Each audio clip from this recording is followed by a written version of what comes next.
Boa tarde, são 18 horas aqui em Paris, os títulos do jornal. Liliana Henriques. São Tomé e Príncipe, o Parlamento aprovou a data de 5 de setembro para a realização da segunda volta das presidenciais, ou seja, 2 dias depois do fim oficial do mandato do presidente cessante Evaristo de Carvalho. Afeganistão, o país está sob alta tensão, pelo menos 3 pessoas morreram e mais de uma dezena foram feridas depois dos talibã abrirem fogo contra a multidão durante uma manifestação contra os insurretos em Jalalabad, no leste do país. Connosco no estúdio está Tiffany Menta na realização e de imediato as notícias. Abrimos com a atualidade africana. São Tomé e Príncipe, o Parlamento aprovou ontem a data de 5 de setembro para a realização da segunda volta das presidenciais, ou seja, 2 dias depois do fim oficial do mandato do presidente cessante Evaristo de Carvalho, uma decisão que não deixa de gerar debate no seio da classe política são-tomense. Mais por nós, com Maximino Carlos. As 3 principais forças políticas com assento parlamentar continuam a esbater os seus pontos de vista sobre a data da segunda volta de Danilo Santo, líder parlamentar do MLSTP-PST, enquanto partido proponente da data de 5 de setembro considera que a lei deve ser cumprida. Isto de dizer 29, não. A lei deve ser cumprida e nós, fazedores da lei, não poderemos ser os primeiros a violá-la. Para Abenilde de Oliveira, líder parlamentar da ADI, não há condicionantes e que a realização da segunda volta deve acontecer o mais urgente possível. Só cabe à Comissão Eleitoral Nacional apresentar um novo calendário. Logo, eu não sei onde é que o senhor deputado, líder parlamentar do MLSTP, vai buscar se as questões de condicionantes. As condicionantes não existem. O povo quer eleições dia 29 de agosto. Danilson Couto, líder parlamentar da bancada PCD-MDFM-UDD, considera que a data de 5 de setembro dará tempo para que a Comissão Eleitoral Nacional se organize melhor. Eu creio que a data proposta não atropela em momento algum aquilo que é o desiderato popular, para dar à Comissão Eleitoral um tempo útil para que faça um trabalho sério. Maximino Carlos, São Tomé, RFI. Entretanto, a nível do desporto, no final do dia de ontem decorreu o sorteio do CAN 2021, adiado para 2022 em Yaoundé, nos Camarões, país organizador, que deverá abrir o campeonato frente ao Burkina Faso no próximo dia 9 de janeiro. Também presentes no CAN 2021 estarão as equipas de Cabo Verde e da Guiné-Bissau. Mais pormenores com Marco Martins. Cabo Verde e a Guiné-Bissau tiveram um sorteio complicado para o CAN 2021, que vai decorrer de 9 de janeiro a 6 de fevereiro de 2022 nos Camarões, devido à pandemia de Covid-19. Os Tubarões Azuis integram o grupo A, juntamente com os camaroneses, o Burkina Faso e a Etiópia. Os cabo-verdianos terão pela frente 2 seleções que já venceram a prova. Os Camarões venceram 5 vezes a prova, enquanto os etíopes arrecadaram o troféu uma vez. Os cabo-verdianos vão participar pela 3ª vez na fase final, sendo que o melhor resultado foi ter alcançado os quartos de final em 2013 na África do Sul. Os jurtos estão no grupo D, com a Nigéria, o Egito e o Sudão. Sorteio ainda mais complicado, visto que todos os adversários dos guineenses venceram a prova. Os egípcios venceram 7 vezes, os nigerianos arrecadaram o troféu 3 vezes e os sudaneses conquistaram o título em 1970. No que diz respeito à Guiné-Bissau, é a 3ª participação consecutiva na fase final e nunca conseguiu ultrapassar a fase de grupos do Campeonato Africano das Nações. A prova nos Camarões vai ter um total de 52 jogos disputados em 6 estádios em 5 cidades diferentes: Yaoundé, Douala, Limbé, Bafoussam e Garoua.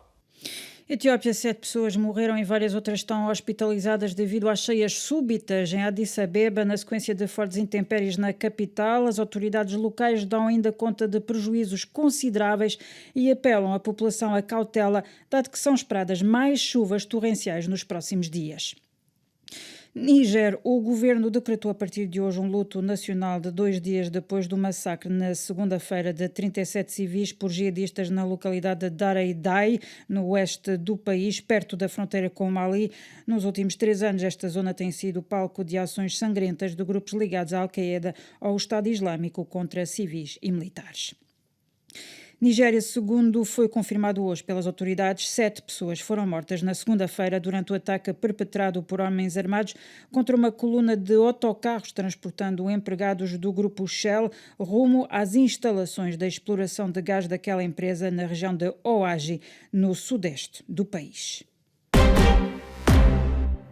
Na atualidade internacional, Afeganistão, o país está sob alta tensão. Pelo menos 3 pessoas morreram e mais de uma dezena foram feridas depois dos talibã abrirem fogo contra a multidão durante uma manifestação contra os insurretos em Jalalabad, no leste do país. Mais por nós, com Stefanie Palma. O protesto começou porque os talibã retiraram a bandeira do Afeganistão de um monumento no centro da cidade de Jalalabad e colocaram a sua. Centenas de cidadãos não gostaram e decidiram manifestar-se. Este incidente violento acontece um dia depois do porta-voz dos talibã, Zabiullah Mujahid, ter dito que não quer que o Afeganistão seja um campo de batalha. Este discurso causa desconfiança a vários países. A União Europeia já avisou que não vai cooperar com os talibã se eles não respeitarem os direitos fundamentais. A Grã-Bretanha e os Estados Unidos da América também já anunciaram uma reunião virtual do G7 na próxima semana para discutirem uma estratégia conjunta relativa ao Afeganistão. Isto numa altura em que os países do Ocidente continuam a fazer o repatriamento dos seus cidadãos.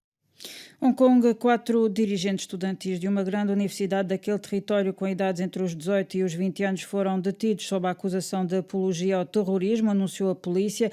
Estes jovens foram detidos por ter expressado a sua tristeza e gratidão pelo sacrifício de um homem que no passado dia 1 de julho atacou a arma branca um polícia antes de se suicidar. Um ato que as autoridades controladas por Pequim qualificaram de terrorismo interno. Em Portugal vai ser lançado amanhã O Segredo de Wuhan, a mais recente obra do escritor português Luís Corredora, um livro que trata da Covid-19 com um misto de factos verídicos e ficção em torno da crise pandémica. Eis uma divisão da obra com o seu autor.